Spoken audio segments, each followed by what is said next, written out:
One Piece qui sort avec un peu plus de révélation que celui de la semaine passée. Bon, on va commencer déjà avec donc cet éléphant qui s'appelle donc Zunisha. Si vous parlez un peu de l'hindou ou quoi, enfin, si j'ai bien compris, Zunisha est en fait une composition de Nisha et de Zu.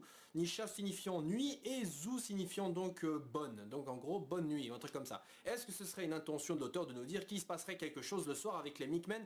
Éventuellement, pourquoi pas? Je veux dire, ce serait une intéressante... une intéressante invention de faire en sorte que sur cette île, par exemple, le soir, je sais pas, l'éléphant s'endort et arrête de bouger, ou par exemple que les Milkmen deviennent super violents, un peu comme les loups-garous, le soir ils deviennent super violents, ou que genre les Milkmen le soir, je sais pas, quand ils sont sur l'île, je sais pas, ils se transforment en super créatures géantes. Hein, genre là ils sont un peu calmes, ils sont un peu fusionnés avec leur race, mais la nuit venue ils se transforment en super monstres et tout.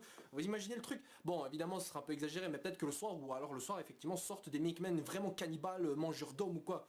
Possible. Bref, bon. C'était juste pour vous dire. Donc on voit que l'éléphant donc est celui qui est à la cause donc de ce raz-de-marée d'eau qu'il y avait eu lors de l'arrivée de Nami et les autres la première fois sur Zo. Et là il continue. Et c'est vrai que je me suis dit, attendez, mais les Milkmen, j'ai l'impression qu'ils sont un peu avancés niveau technologique, carrément ils utilisent des gants qui leur permettent d'utiliser l'électricité et d'autres pareils avec des systèmes un peu étranges ou quoi. Et les mecs ils subsistent bien dans cette île. Donc peut-être qu'ils utilisent cette eau pour le, je sais pas moi, bon, c'est un peu exagéré, hein, mais peut-être, je sais pas, ils ont peut-être créé un truc hydraulique ou vous voyez, un système de générateur d'électricité. Voilà, je dis quand même parce que je discute avec ça avec un ami, il m'a dit ouais peut-être qu'il y a moyen qu'ils font ça, je me dis ouais pourquoi pas, c'est One Piece en même temps, les mecs ils ont des Denmushi et des dials qui font de la fumée, limite qui fait dictaphone là, donc je me suis dit ouais allez, pourquoi pas. Bon. Et donc on retrouve aussi la bande à Kanjuro et Kinemon, donc ils sont en train de remonter donc la patte de l'éléphant. Et je pensais qu'ils étaient en train de magouiller un truc, mais vraisemblablement pas du tout. En fait ils sont toujours accompagnés donc du petit singe derrière qui fait toujours tata comme un ninja. Mais on ne sait pas vraiment si c'est leur dernier compagnon qu'ils recherchaient. Et je pense que ça ne l'est pas, parce que je pense que sinon ils auraient eu plus de questions, ils seraient plus contents, ou alors plus, il y aurait plus d'interactions là. Mais là on voit clairement que le singe ne fait que les suivre un peu. Donc je pense que c'est pas lui. Mais bon, alors pourquoi est-ce qu'il fait le même bruit qu'un ninja? Je sais pas. Pourquoi est-ce que ce singe reste avec eux? Bah je pense que c'est peut-être parce que justement il ressemble, enfin, parce que Kinemon et Kanjuro sont peut-être poilus et que voilà, le singe pense qu'ils font aussi partie de la tribu des Minkmen, mais genre du côté des singes, vous voyez, parce que Wanda dans ce chapitre parle de Luffy et des autres comme étant des races pas très loin de toute façon des Minkmen de type singe, voilà, de ce qui se rapprochant de la race des singes. Donc pourquoi pas. Bref, ils sont en train de remonter, mais justement ils prennent un peu de temps avec tout ce raz-de-marée qui les ralentit. Donc peut-être que justement ils arriveront à remonter la nuit tombée, là où justement, ouais, la référence avec la nuit. Donc peut-être justement là ils vont plus d'emmerdes vont leur arriver. Bon, je sais pas, hein, peut-être ça, peut-être qu'ils vont retrouver leurs potes durant le soir, je sais pas trop, on verra bien. Donc après on a donc la troupe de Robin, enfin des autres quoi en tout cas qui sont toujours face aux petits dangers de l'île, mais surtout on voit toute la bande donc qui se réunit enfin. Bon après évidemment on va avoir et un petit passage assez intéressant où Wanda et Carrot donc visiblement on se rappelle d'une scène de torture par ce dénommé Jack. D'ailleurs on apprend un peu plus de ce Jack. Apparemment il aurait été pulvérisé, enfin réduit en poussière il y a 4 jours, donc c'est ça hein, je crois. Donc ça fait 4 jours entre le départ de Dressrosa et l'arrivée sur Zoan. Donc en ayant attaqué donc le bateau avec Fujitora et en même temps Sengoku, le mec avait évidemment aucune chance. Donc il s'est fait carrément exploser. Mais évidemment Wanda dit qu'il est encore en vie. Et je pense qu'évidemment il serait con de nous introduire comme ça et de pas nous le montrer. Donc il a survécu mais évidemment on n'a pas pu libérer Doflamingo. Et heureusement putain on manquerait plus que ça quoi. Donc le fait que 4 jours s'est écoulé nous permet donc de faire en sorte que Jack revienne sur l'île Icizo et soit en pleine forme pour combattre Luffy. Et vraisemblablement c'est ce Jack qui sera donc le méchant de cet arc-ci. On ne sait pas dans quel rang il se positionne vis-à-vis de l'armée de Kaido, peut-être est-ce le premier commandant ou le deuxième commandant, mais quand on sait que Marco lui-même a déjà du mal à se débarrasser d'un seul amiral, allez, Marco a aidé par exemple de Vista et des autres, ils ont même pas pu se débarrasser d'un seul amiral, même ils ont vraiment galéré de la merde contre Sakazuki quand il voulait exploser Luffy et donc qu'est-ce que déjà, même si c'était le premier commandant donc de Kaido, qu'est-ce que Jack arriverait à se débarrasser en même temps de Fujitora et surtout et surtout de Sengoku. Bon je sais Sengoku est un peu plus âgé et plus dans son prime, dans son époque, dans son âge d'or si vous voulez, dans son apogée niveau puissance, mais quand même il y avait quand même Fujitora et voilà, et en plus bon il y avait Tsuru, mais bon voilà c'est la stratégie. Pas ça. Donc Jack, dommage pour lui. Bref, donc pour en venir à ce petit flashback de torture, on sait pas trop qui est torturé, mais visiblement Jack il cherche quelque chose. Il cherche quelqu'un et aussi quelque chose. Il dit où est-ce que tu l'as caché, je sais que tu sais, blabla. Donc on sait pas trop ce qui se passe. Et on sait aussi que Jack il a visiblement des canines. Alors est-ce que Jack serait aussi un Minkman? Je sais pas trop. Bon il a visiblement une grosse touffe de cheveux ou un truc comme ça derrière lui, un peu comme justement l'avait... Edward Weeble, là, le nouveau Shichibukai. Bon, évidemment, c'est peut-être un hasard. Mais en tout cas, ce Jack avait aussi un truc bizarre comme ça sur la mâchoire, un peu comme le capitaine, je crois que c'est le capitaine ou le sergent, enfin je sais plus, ou le colonel. Bon, bref, peu importe, mais Morgan, vous savez, le père de Helmep, c'est ça? Vous savez, le blond là au début de One Piece, celui qui était responsable au début de l'exécution de Zoro. Vous savez, il y avait je crois que c'est Colonel Morgan. En français, c'était Colonel Morgan, le hacheur. Il avait une hache comme ça à la place de la main. C'était vraiment au début quand Luffy libérait Zoro. Et quelqu'un m'avait dit qu'il y avait une similarité. Mais je pense évidemment pas que ce soit lui, c'est impossible. Vous imaginez ce petit connard là, il n'arrive même pas à se débarrasser de Luffy. Il a des années-lumière de le buter.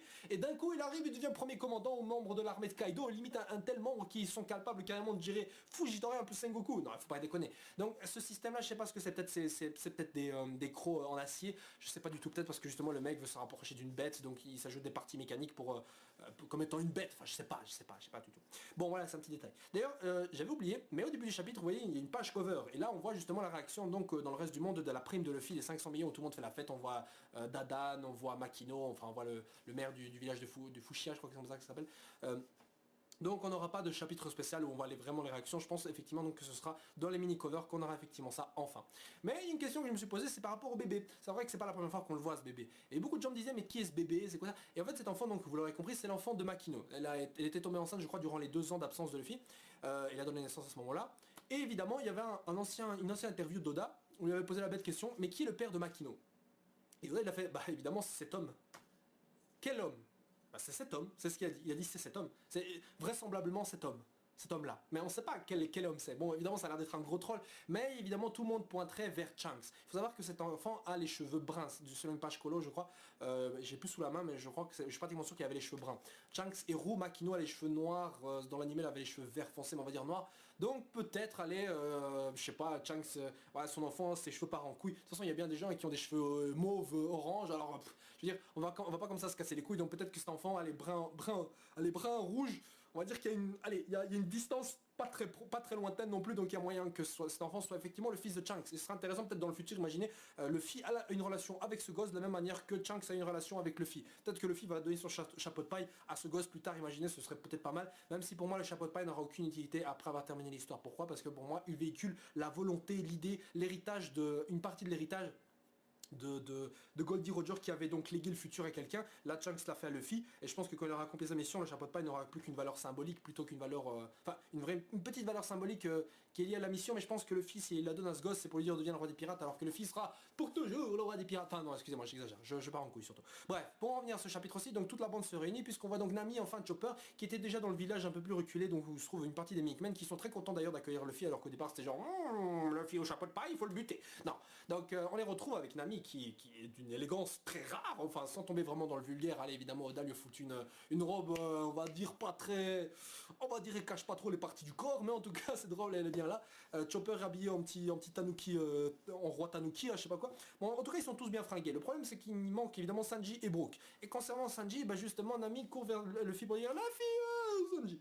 Donc quelque chose est arrivé à Sanji. On ne sait pas quoi exactement, mais quelque chose lui est arrivé. Et bah le pauvre Sanji, il est absent depuis plus de 100 chapitres, je crois. ça va bientôt faire 100 chapitres ou quoi. Enfin, ça va faire en tout cas 2 ans qu'on n'a pas vu Sanji, j'ai l'impression. Et encore là, il est porté disparu, alors qu'on justement on a plein de questions à lui poser. Pourquoi il cherchait en vie? Pourquoi? Est-ce que c'est par rapport justement à ce qui s'est passé avec Jack ou sur les eaux? Je pense pas, parce que je crois que évidemment la mise à prix a été faite avant leur altercation. Pas sûr, je suis pas sûr. Mais non, en fait, je crois que ça a été fait après. Enfin, peu importe. Mais en tout cas, il s'est passé quelque chose et on veut savoir Big Mom ou Kaido. Allez savoir. Mais on veut savoir pourquoi Sanji. Est-ce que c'est encore par rapport à la théorie, voilà, le fils d'un des 5 étoiles ou quoi, je sais pas quoi. Alors que depuis le début, Sanji il essaie de cacher son identité avec des lunettes, avec tous les moyens possibles du monde. Enfin, soit. Et donc du coup, bah, je sais pas moi, est-ce qu'on verra un passé où on voit la mère de Sanji qui, je sais pas, n'a jamais bien traité Sanji, ou je sais pas quoi, il avait un traumatisme et depuis il considère toutes les femmes comme des trésors sacrés qu'il frappera jamais, ou alors il a frappé un jour sa mère, il a un traumatisme et il considère toutes les femmes comme des vraies ladies, ou je sais pas, même s'il est méchant. Enfin, vous voyez, on peut partir loin dans ce genre de détails, et donc on va concentrer sur un truc, on ne sait pas où est Sanji, mais visiblement si Nami pleure, c'est qu'elle pense qu'il est mort, parce que s'il était prisonnier, je pense pas qu'elle pleurait, elle serait là en train de dire, Luffy, Sanji était prisonnier, parce que je veux dire, tout le monde est au courant, je veux dire, Zoro, qu'on va pas commencer à stresser quand Sanji se fait capturer, il est calme, il dit, oh, ce Sanji, de toute façon, il risque rien. Il avait dit d'ailleurs quand ils sont arrivés sur Zo, que voilà, Nami est avec Sanji, donc ils sont pas du genre à crever facilement. Mais là, Nami elle pleure, donc forcément, c'est pas toujours qu'elle arrive à pleurer. Je veux dire, elle pleure pas tout le temps comme Sakura dès qu'il a l'air de se passer quelque chose de mauvais. Enfin, vous m'avez compris. Donc Sanji peut être capturé, peut-être laissé pour mort, je ne sais pas. Parce qu'au début du chapitre, enfin au début il y a 2 chapitres de cela, ou un chapitre, je sais plus, Wanda avait bien dit que les cadavres des amis de Luffy se trouvaient pas très loin, je sais pas quoi. Mais comment ça? Mais ils sont là, les camarades de Luffy. Donc peut-être que ce que Wanda est en train de... La référence de Wanda, genre les cadavres de tes potes, c'est en référence à Brooke. Et Brooke est un squelette, donc peut-être que Wanda n'a pas compris et que genre Brooke est incapable de bouger quelque part, et donc elle pense qu'il est mort, Et donc c'est pour ça qu'elle dit que ce cadavre de son pote est là-bas, parce que justement c'est Brooke. Bon voilà, c'est un détail, mais voilà, ça expliquerait aussi où est Brooke, ou alors il est capturé avec Sanji, ce serait intéressant aussi pour voir, c'est un duo que je trouve assez rigolo personnellement, soit. Bon, c'est vrai qu'entre temps dans le chapitre on avait vu Usopp donc menacer certains Minkmen avec en levant le bras de Zoro en disant attention il peut cracher du feu ou je sais pas quoi, faites attention. Hein. Et vous savez tout comme moi que les mensonges de Usopp commencent à se révéler tous de plus en plus se révèlent tous d'être de plus en plus vrais. Donc peut-être est-ce pour nous dire Oda, enfin peut-être Oda essaie de nous dire par là que plus tard Zoro arrivera à générer du feu avec ses sabres ou un truc comme ça. Ce qui est possible, de toute façon Luffy il a bien son Red Hawk qui crée carrément des flammes grâce à la friction dans l'air, enfin je sais pas dans quoi, mais en tout cas avec la vitesse il déplace son poids tellement vite qu'il crée des flammes ou quoi. Enfin soit, mais que Zoro arrive à le faire, pourquoi pas, je veux dire c'est possible, hein. De toute façon il a bien fait un onigiri de feu, bon c'est parce qu'évidemment il n'a pas créé le feu lui-même, mais il en a bien fait un de toute façon une fois, donc pourquoi pas, et puis de toute façon Kinemon, voilà, il sait découper le feu, donc s'ils atteignent un jour Wano no Kuni, pourquoi pas, peut-être Zoro va apprendre à créer des techniques de feu. Mais bon je trouve ça un peu bête les techniques de feu. Pourquoi? Parce qu'en fait, le problème c'est que le feu c'est un élément qui a déjà un peu été donné à Sanji avec son Diablo Jumbo, alors que Brook par exemple c'est un peu la glace avec son sabre qui communique avec l'au-delà, le fils, c'est vrai il a le Red Hawk avec un peu le feu, mais voilà c'est pas toutes ces techniques ne sont pas comme ça. Si Zoro devait maîtriser un élément par rapport à ses styles d'attaque, ce serait le vent pour moi. Je veux dire Zoro c'est un peu le dragon, hein, c'est un peu le dragon comme ça, le dragon son élément c'est l'eau, l'air, mais bon il peut pas faire de l'eau, donc forcément c'est un peu l'air. En plus c'est une technique qui s'appelle le Tatsumaki, qui est une tornade, donc pourquoi pas l'air, je veux dire c'est plus intéressant, l'air carrément son Tatsumaki coupe l'acier en deux, j'ai l'impression, si je me souviens bien dans l'arc des hommes poissons. Donc le vent pour moi ça colle plus à Zoro, donc faire des bourrasques très puissantes ou des trucs comme ça, pourquoi pas. Voilà, donc le chapitre donc, se termine sur la détresse de Nami. Alors on a le coin de Kanjuro Kinemon qui se rapproche, Luffy et les autres qui vont donc faire face à de terribles problèmes face à un Jack qui recherche quelque chose, on ne sait pas quoi.